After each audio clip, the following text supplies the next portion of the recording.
All right, we just talked about Google. While that is far from the only company here cutting jobs, online furniture retailer Wayfair laying off over 1,700 workers, 10% of its workforce. Vox Media announcing in a memo to staff that it will cut 7% of its workforce. That's according to multiple reports. More than 54,000 tech jobs have been lost in January alone, according to layoffs.FYI, which has been tracking data going back to the start of the pandemic. Google, Meta, and Microsoft have laid off the most employees, according to the tracker. However, these same companies went on a hiring spree during the pandemic. Yeah, Meta, the most glaring example. By the end of December 2019, the Zuckerberg-run company had nearly 45,000 employees, but by September of 22, that headcount nearly doubled to more than 87,000. Ultimately, the company slashed 13% of its workforce, 11,000 employees late last year, taking back some of those pandemic-era gains.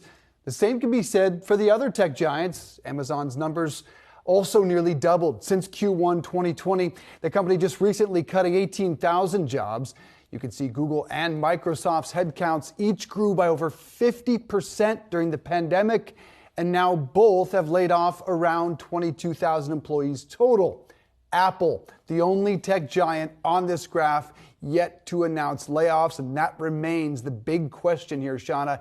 It feels like the earth has been softened to the point where I don't think we'd be as shocked if Apple does join the parade of tech giants to do some layoffs, but Tim Cook has not signaled that yet, so don't panic. I just want to say personally, what John Freeman said there really resonates, and I hope some of you tech workers who are laid off take what he said to heart, because it is difficult. It is gut-wrenching. I've been laid off a couple of times, including right before the pandemic, when it was impossible to find a job. Frankly, personally, I was a ball of tears. I was depressed, and now I realize it was the best thing that ever happened to me, and it will be for you as well someday. It will be a difficult environment to find a job because there are more tech layoffs to come. We still, though, have a very tight labor market.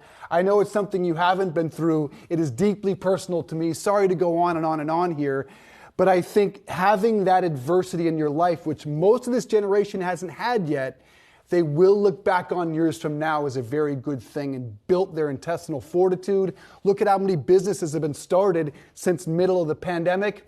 It's caused a real wave of entrepreneurs to begin. It certainly has, and it's really, when you're presented with something like this, obviously it's news that nobody wants to hear. You're not hoping that you are part of the layoffs, but it is a real opportunity. You mentioned the number of jobs that have been started since the pandemic. It is an opportunity for people to take a second and reflect. And when we take into account what some of these tech giants are doing during these layoffs, yes, they're being forced to make tough decisions. They're being forced to lay off thousands of workers, many of them, including Google today, offering services, HR services, helping those that are laid off get their footing and hopefully find the next opportunity, which is so key in this environment, especially if you are part of this group that's getting laid off in big tech, because clearly it is something that the industry-wide, many of the larger companies are dealing with, are being forced to make this decision. So it is a tough environment if maybe you want to stay within that sector, but hopefully it will open up